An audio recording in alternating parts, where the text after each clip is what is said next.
Mm-hmm.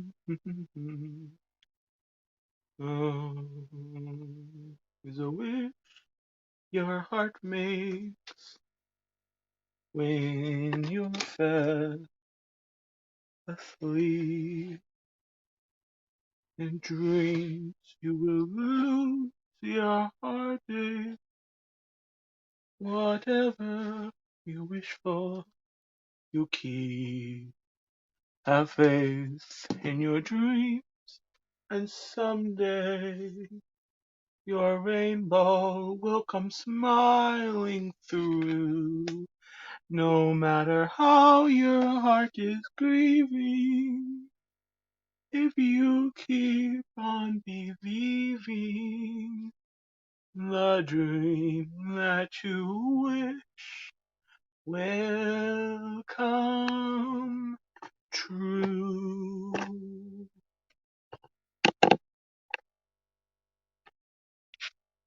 Oh, I can never get this right.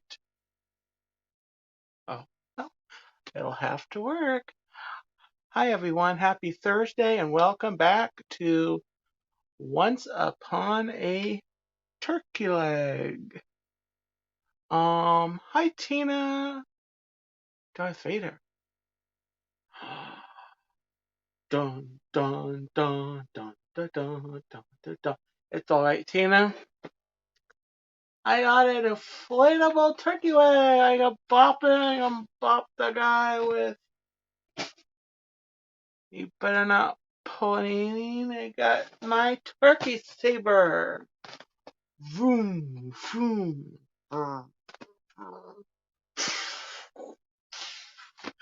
Anyway,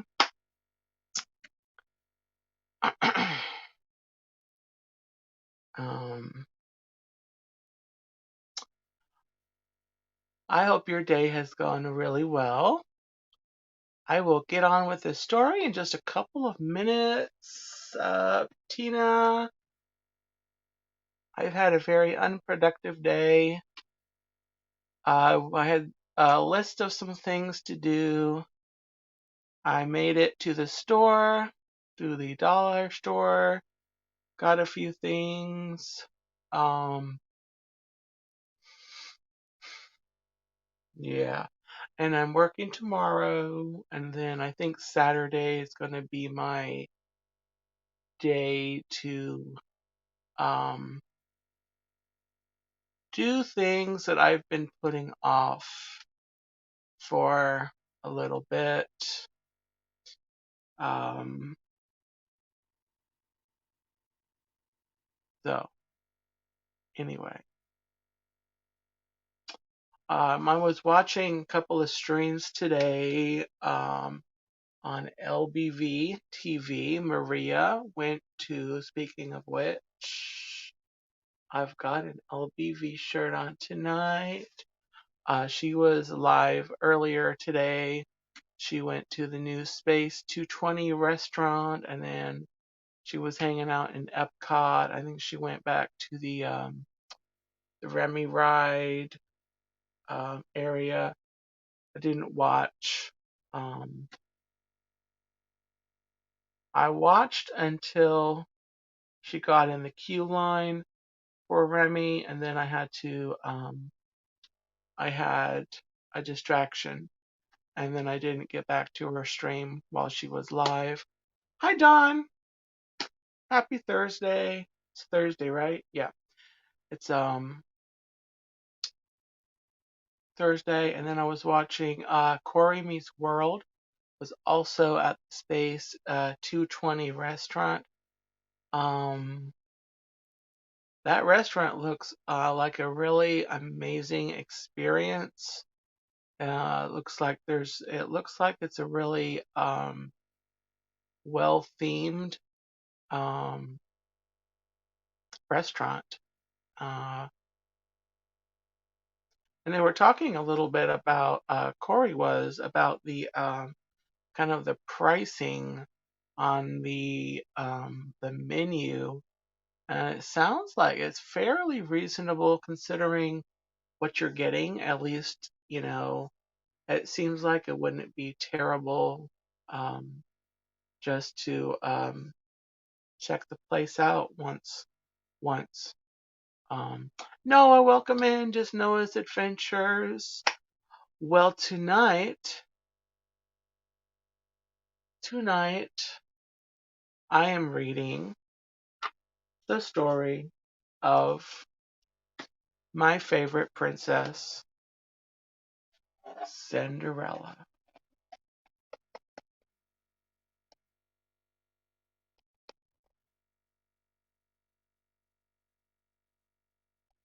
So, if you guys will settle down. Sorry, no. I need to iron out my phrasing on this. Um, get cozy, get ready, because we're going to find out about Cinderella. Yes, Space 220 is out of this world. So here we go with Cinderella.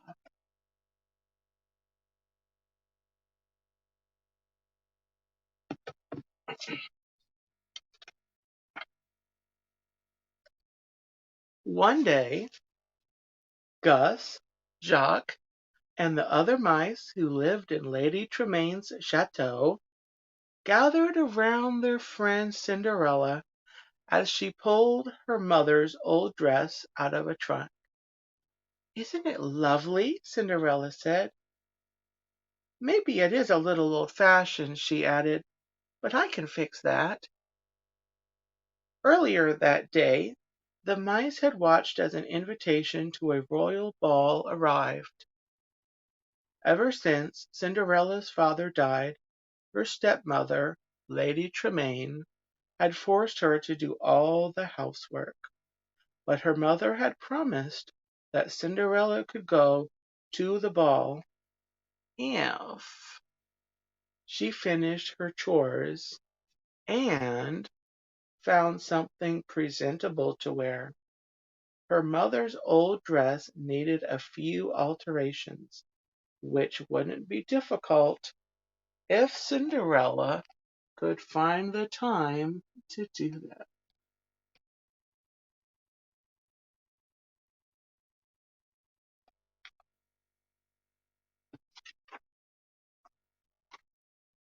"Cinderella!" her stepmother and stepsisters called.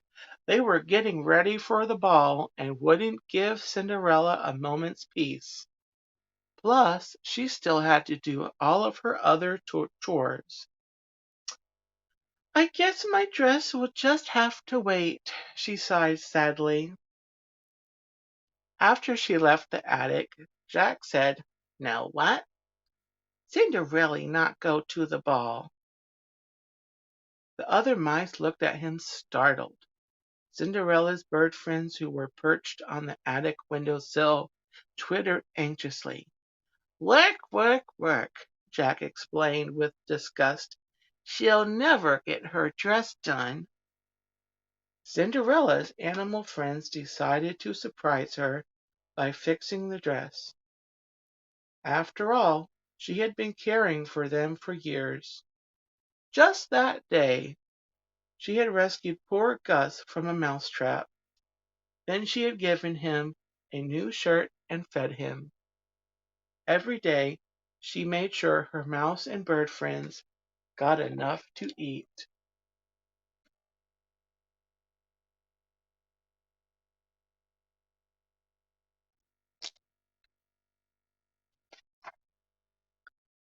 The mice and birds worked together to make Cinderella's dress the most beautiful at the ball. First, they measured the gown's skirt. Jack and Gus, Jacques and Gus. Oh, I think it's Jack. Jack and Gus. Sorry, Jack and Gus used scissors to cut a long swatch of pink fabric. Flying through the air, the birds draped the fabric across the back of the dress. More birds hoisted the mice into the air so they could sew the fabric into place. Then the mice hefted sewing needles over their shoulders and stitched on pretty ruffles. The birds draped on shiny ribbons. As a finishing touch, Gus and Jack found a sash and string of beads that the stepsisters had thrown away. The birds and mice completed the dress just as the carriages arrived to take Lady Tremaine and her two daughters to the ball.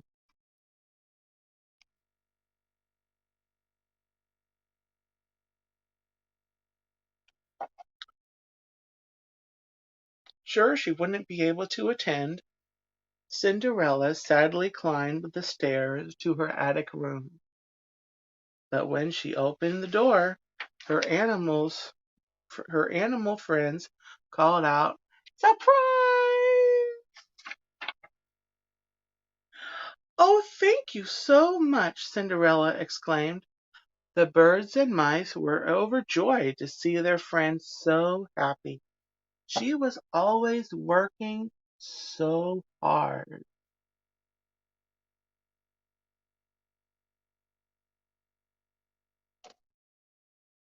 When Cinderella ran downstairs in her new dress, her stepsisters and stepmother were very surprised. They hadn't thought Cinderella would find anything to wear.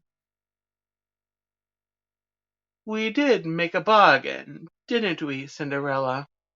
her stepmother said. Suddenly suspicious, Jack and Gus watched from a mouse hole in the wall. "Those beads give it just the right touch. Don't you think, Drizella?" Cinderella's stepmother asked. "Why, you little thief!" cried Drizella. She lunged and ripped the beads off Cinderella's neck. "That's my sash," Anastasia piped up. The girls tore Cinderella's lovely dress to shreds, then flounced out the door to their carriage.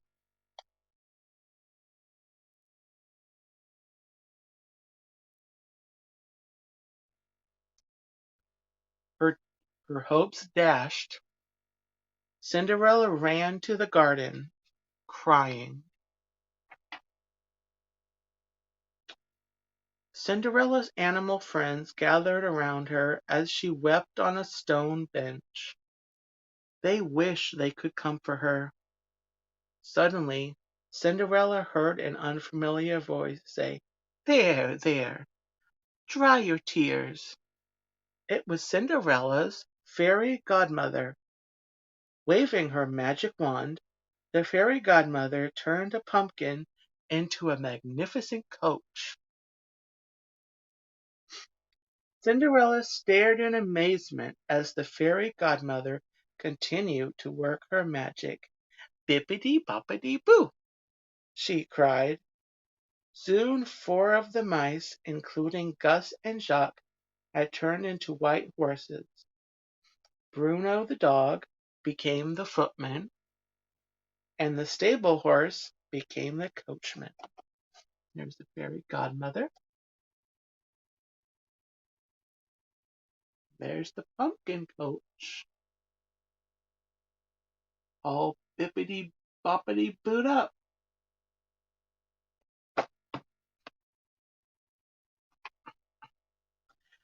Then the fairy godmother looked at Cinderella's torn dress. "Good heavens, child!" she exclaimed. "You can't go to the ball in that." She waved her wand once more. Suddenly, Cinderella was wearing beautiful glass slippers and a blue ball gown that shimmered like diamonds.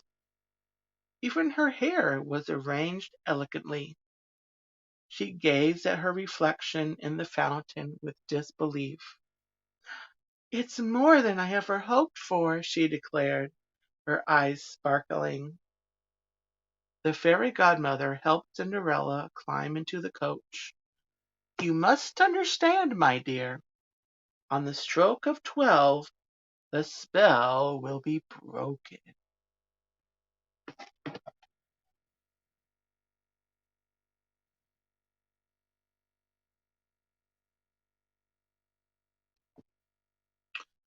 When she arrived at the ball, Cinderella felt as if she were in a dream. Everyone wondered who this mysterious girl was. The handsome prince bowed before her, and Cinderella felt her heart pounding. They danced together in the castle garden, gazing into her eyes. The prince leaned down to kiss her, just as the clock struck 12.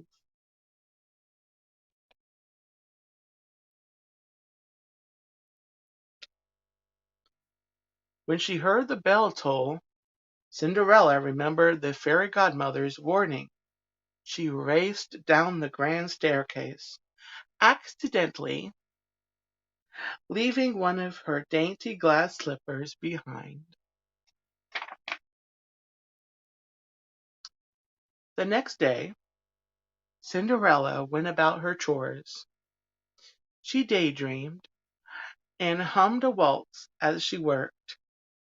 Cinderella's mouse friends tried to warn her to be careful, but she was too busy thinking of the prince. Lady Tremaine overheard Cinderella and recognized the song from the ball. She realized that Cinderella was the girl from the ball who had danced with the prince all evening. The Grand Duke was searching for the prince's mysterious love by trying the glass slipper on every maiden in the kingdom, including step Cinderella's stepsisters. The wicked stepmother locked Cinderella in her attic room.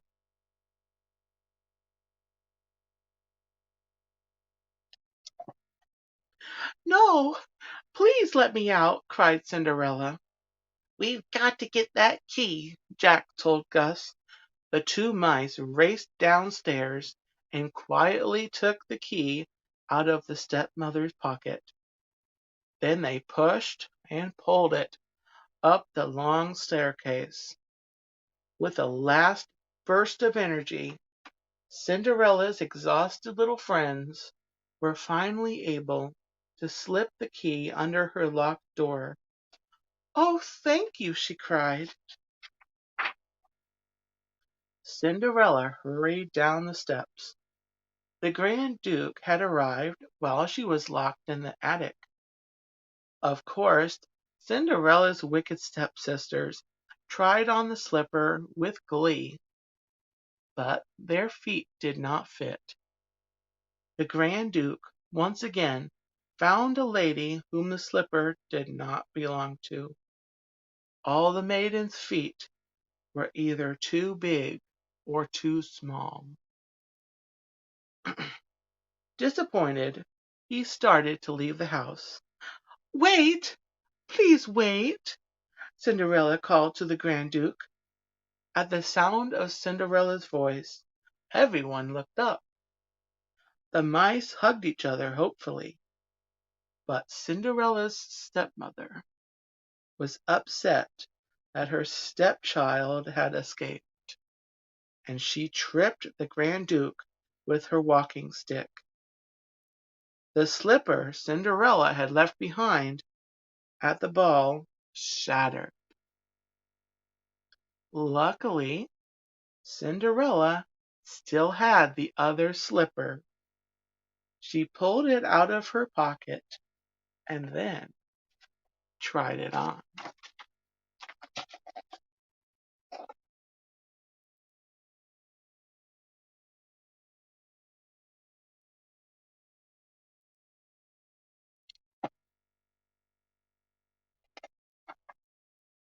The slipper's perfect fit proved that Cinderella was the beautiful young woman who had won the prince's heart.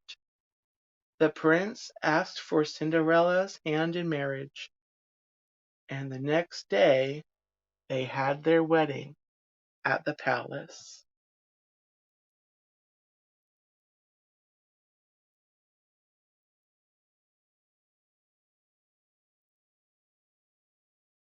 The end. And that is the story of Cinderella. I hope you enjoyed it. I have enjoyed it. Cinderella and the prince, they're going to go off and they're going to have a happily ever after. And that is Once Upon a Turkey Leg. Hope everyone enjoyed that story. Now, I know we're still in September, but oh, you're welcome, Tina. I loved it as well. And you're welcome, Noah. Coming up soon in the year, we will be entering the festive season of Christmas.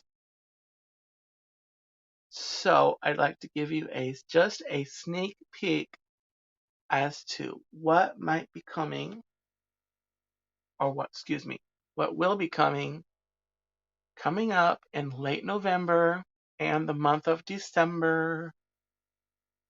About a little more than a month ago, I ordered and received a Disney storybook collection book.